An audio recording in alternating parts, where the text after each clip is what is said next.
Shalom, kita bertemu lagi dalam program podcast Akap Antakirana Asawa dari Keblinger. jadi kebenar. Oke. Ya, Pak Anta, hari ini kita mau bahas topik tempat tersembunyi. Tempat tersembunyi. Kenapa Oke. kita bahas nih? Karena ada orang yang gini, Pak Anta. Saya mau berdoa. Saya harus cari suasana yang mendukung.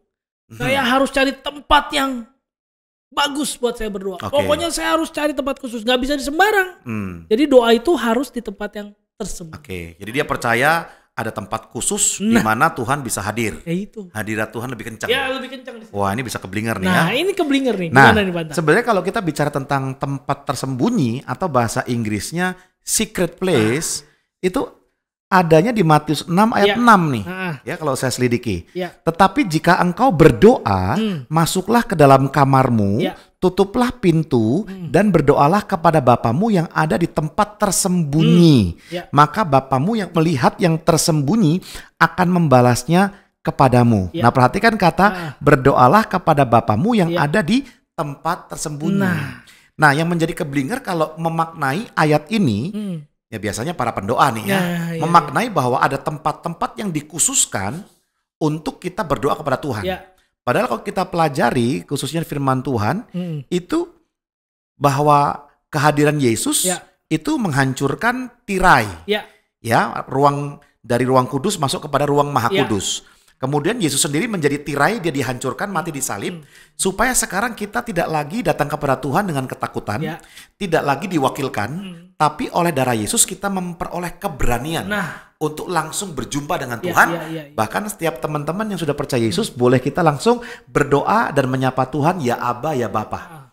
Masalah di tempat nggak pernah ada masalah. Nah. Jadi kalau ketika orang-orang memfokuskan diri kepada doa itu perlu ada tempat khusus, nah ini sesuatu yang bisa Keblinger. Nah, tapi faktanya nih Pak Anta, ada orang yang merasa katanya kalau di tempat khusus itu Tuhan hadir. Nah, itu kan berarti dia membangun kebenarannya sendiri seperti itu. Nah. Makanya gini, saya kalau nggak makan nasi, itu belum makan namanya.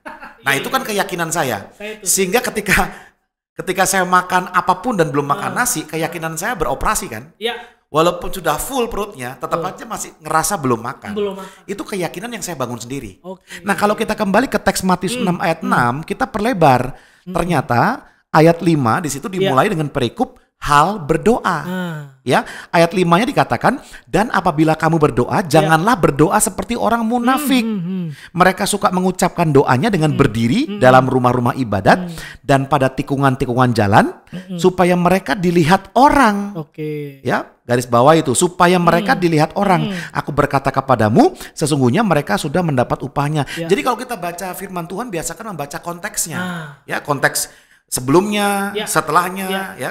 Konteks jauh, konteks dekat. Nah, ketika kita mendapatkan konteksnya, ternyata ayat ini sedang berbicara tentang kalau berdoa nggak usah di-show off-kan. Oke. Kalau berdoa nggak usah ditunjukkan ke orang, nih loh gue berdoa, nih loh aku rajin berdoa, nih loh kasih pengumuman aku puasa, ya nggak perlu. Nah, yang Tuhan sampaikan di ayat ke-6 tadi, Matius 6 ayat ke-6, diam-diam aja, udah. Kamu kalau berdoa, bersekutu dengan Tuhan, nggak perlu pengumuman. Iya. Pesannya itu. Oke. Nah, yang menjadi Keblinger ketika orang mengambil pesannya di tempat tersembunyinya. Oke, iya. Padahal pesan ayat ini bukan tentang tempatnya. Tempatnya bisa di mana saja. Kita bisa berdoa ketika di dalam bus, kita bisa berdoa ketika di rumah, Ya. kita ada ruangan kantor, Ya. di ruang tamu, Ya. bahkan saat kita di toilet pun, Nah, itu kalau tuh. Anda mau berdoa silakan saja. Iya. Intinya adalah Tuhan hadir dimanapun kita berada. Namun sebagai seorang pribadi yang diciptakan dengan hikmat daripada Tuhan, tentunya kita memiliki tempat yang lebih nyaman untuk kita berdoa. Ya. Memang kalau kita berdoa di bus dengan berdoa di kamar kan beda. Ya.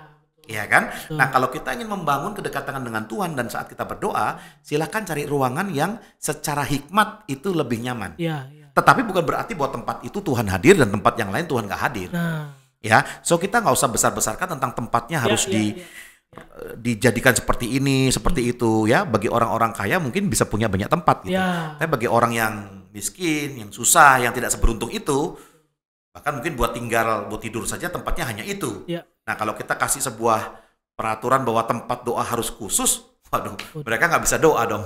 Betul. Oke, nih satu lagi nih Panta, ngomongin soal tempat ya. Iya. Kadang-kadang orang Kristen nih, orang Kristen suka gini.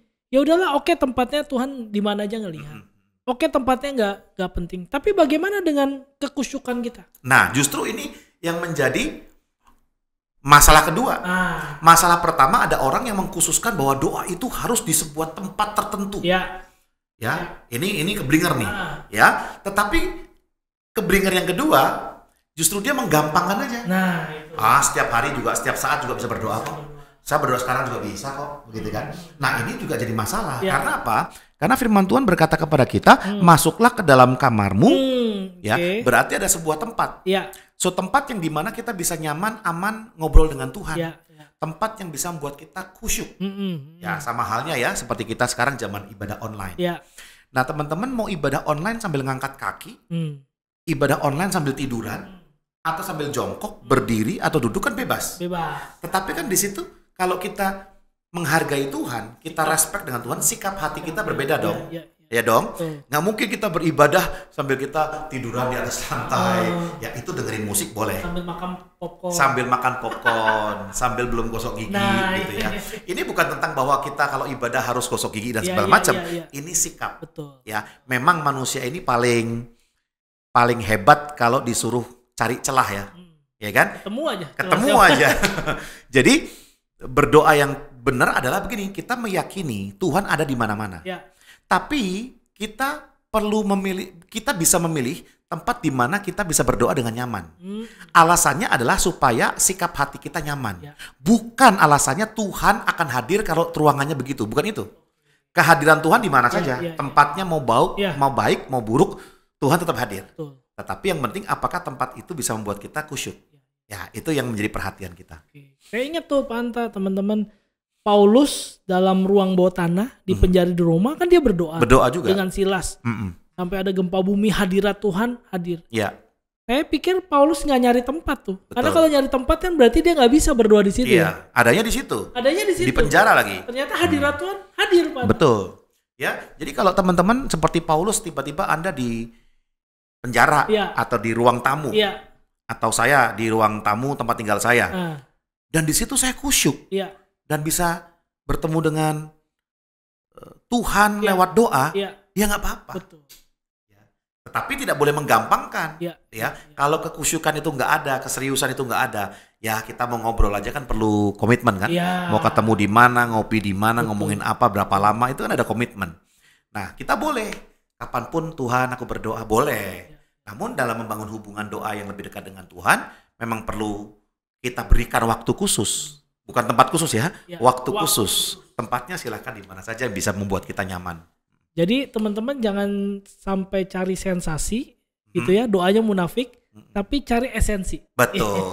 Ya, Panta gimana Panta? Ya, jadi ini kan teguran buat kita juga sebenarnya. Artinya ini bukan tentang tempat, tapi tentang sikap. Ya, kalau kita sering berdoa, apalagi berdoa di syuting sendiri itu. Aku lagi berdoa tapi di syuting sendiri ya kan. Ini kan narsis tingkat dewa ya, tingkat tinggi gitu. Terus di-upload. Lalu menunjukkan bahwa saya sedang berdoa. Ya oke-oke aja.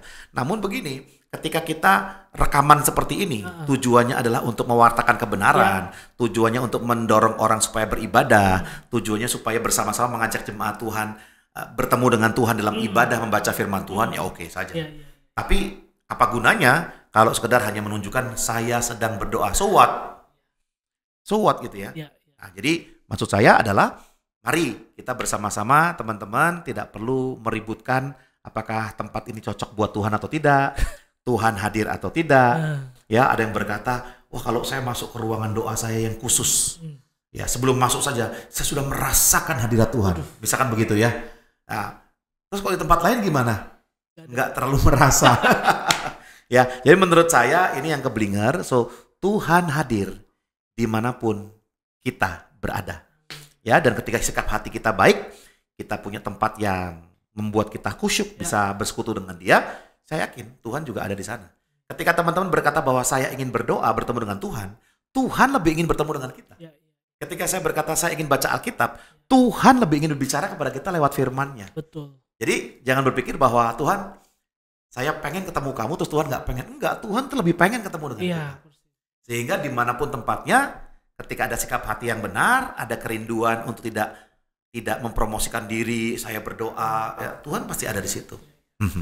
Baik, thank you Pak Anta. Ya. Teman-teman, sampai bertemu di episode berikutnya. Tuhan Yesus memberkati.